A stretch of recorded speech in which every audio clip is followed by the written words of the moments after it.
Alright guys, welcome to RC Mojo. This week we're finishing bag F on the Tamiya Wrecker, the boom. So far we've put together the boom itself and the outer bit that goes on the end. So we're up to step 44, the crossbar. Right, we need the two blocks that make up the pivot, the bar, the pivot shaft, an M3x10 countersunk, two M3x10s with really thin heads, two thrust bearings, two 4x8 by 0.9mm spacers, and a washer that takes the countersunk head. The two blocks fit together, one inside the other, with the big holes lined up. Next we need to load up the pivot shaft, and first we put in a thrust bearing, one of the thin spacers, then it gets inserted from the bottom of the pivot blocks. On the top of the block we need to drop in another spacer, a thrust bearing, the countersunk washer, then a countersunk screw. Now, while holding it all together, we can slide out the shaft. We want to carefully add a little tiny bit of thread lock to the threads and stir it around a bit. And we want to be very careful not to get any excess in the bearings. So we'll give it a wipe. Because everything's already in place, it's a quick step to get the screw in and nipped up. The bottom of the pivot shaft has a hex, so we can use a cross wrench to hold it for the final tweak. The last part of this step is to pass the crossbar through the pivot block with the square hole and screw in the two screws with the thin heads. Obviously you need to line up the bar so it lines up with the holes in the pivot. And of course we're going to need to use a little bit of thread lock.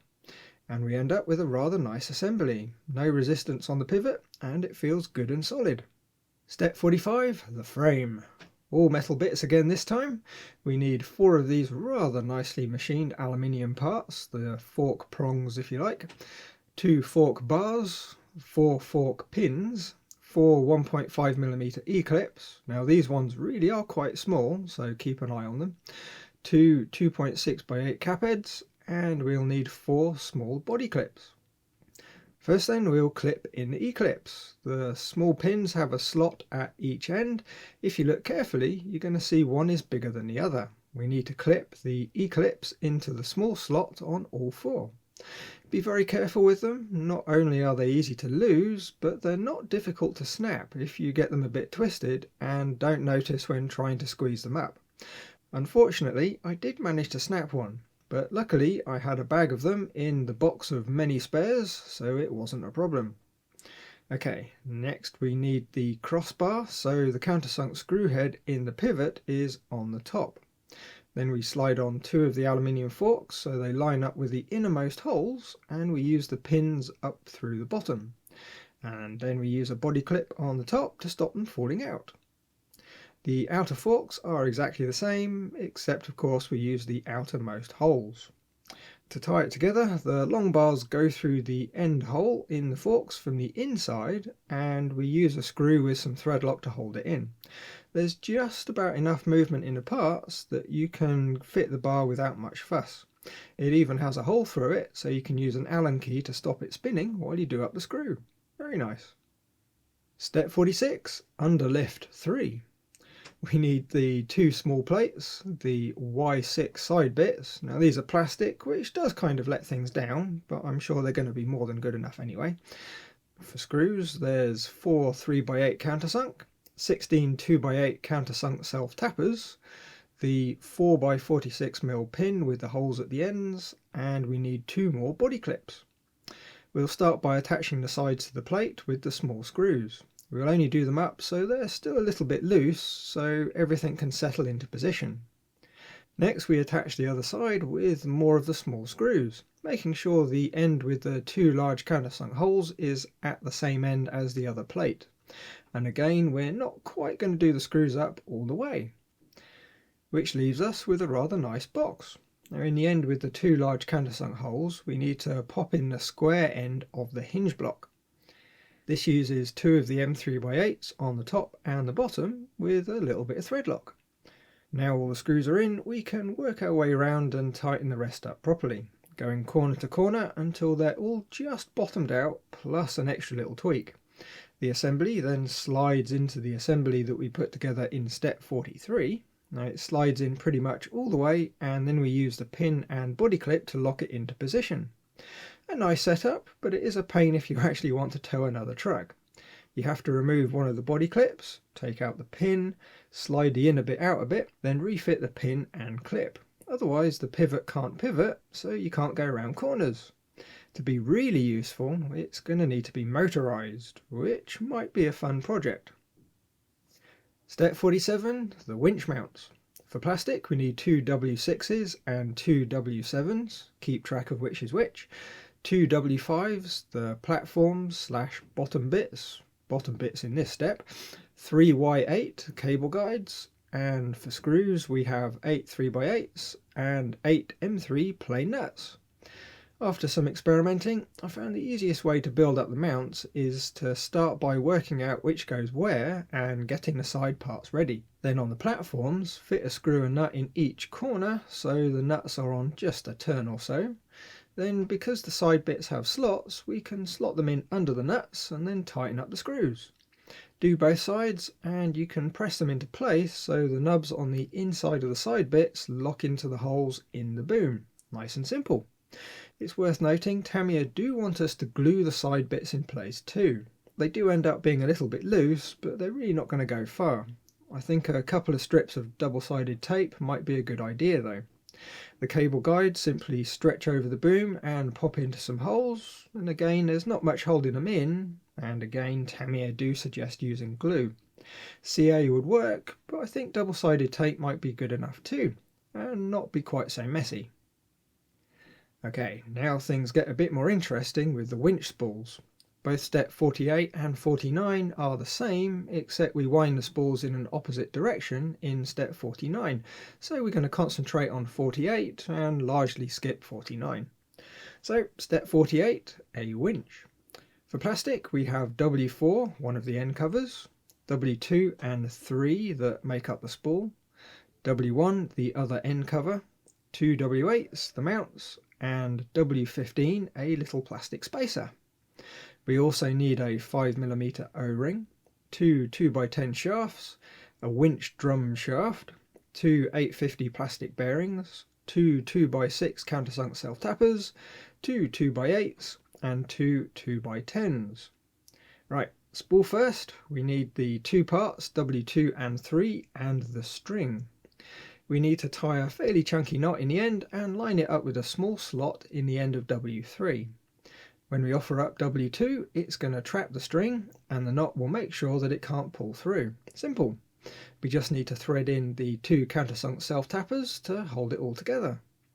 Now for the really boring bit, we need to wind up the string on the spool, making sure we wind it up in the right direction. The diagram is quite clear, so double check. Then it's just a case of trying to wind it up, keeping it looking fairly tidy, and trying not to get the loose end in a tangle as you go. When done, we just need to tape up the loose end so it doesn't unwind itself. Next then, we've got the shaft. Now it needs a pin inserting into the inner hole, then the pin goes through the spool and locks into a slot in the side. Next we add a plastic bearing, then insert it into one of the side parts. Another pin, and then the W15 plastic spacer, which has a slot that fits over the pin. Then we have an O-ring, followed by W4 the end cover. Now we screw in the 2x10s. For now, just take up the slack, but we will need to adjust these as they control the friction of the spool. We don't want it to be too free running, or anything that snags the string, it's going to happily unwind itself. We'll need to tighten them up so they just move but are still fairly stiff. On the other side we just have a plastic bearing and the W1 cover to deal with. We don't even need to build it up on the shaft. We just pop the cover on with its screws and slide it onto the pin so the winch is ready to fit. Step 49 is exactly the same as mentioned. We just need to wind the string in the opposite direction. So here's the second winch ready to fit. Step 50, putting it all together. We've got lots of assemblies complete now, so in this step it all comes together. Right, we need 2 sets of W18, 19 and 20s for the hooks, 2 more W5s, this time they get used on the top of the boom. For screws we have 8 M3x10s, 2 1.6x5s, 8 M3 play nuts, 2 6mm thrust washers, a 6x56mm pin with holes at the ends, 2 large brass spacers and 2 large body clips. Okay, to fit the winches we need to stack a winch with its mounts onto a W5 plate. Make sure you have the plate the right way around and the right way up. They have tabs on one side that need to be on the right side of the boom. We'll pass 2 of the screws through the assembly and add a nut a couple of turns. Then we can slide it onto the parts on the boom and take up the slack so they stay in position. On the other side it's a bit more fiddly. We need to pop in the 2 screws and try and get a nut on the end. Access isn't too bad, but some tweezers might be handy if you can't jam your fingers in to hold the nuts. For now we'll just take up the slack. Same goes on the other winch, just make sure you've got everything the right way round. Now they're both in, we can use a cocktail stick to add a little bit of thread lock to the exposed threads. Then, just as we've done a few times before, we loosen the screws and retighten them to spread out the thread lock. This time take up the slack, then add a little extra tweak. Now we thread the strings through the guides, along the top of the boom, through the guides and over the pulleys and down. It's a bit of a fiddle and quite easy to fray the end of the string as you're trying to push it into place. The good thing though, there is plenty of it, so you can always cut a bit off the end if it really gets bad. On the ends of the string we have some hooks. Now these aren't really functional, being quite thin plastic, but they do look quite nice. Inside W20 there's a small pin, so we need to tie a knot in the end of the string and lay the loop over the pin.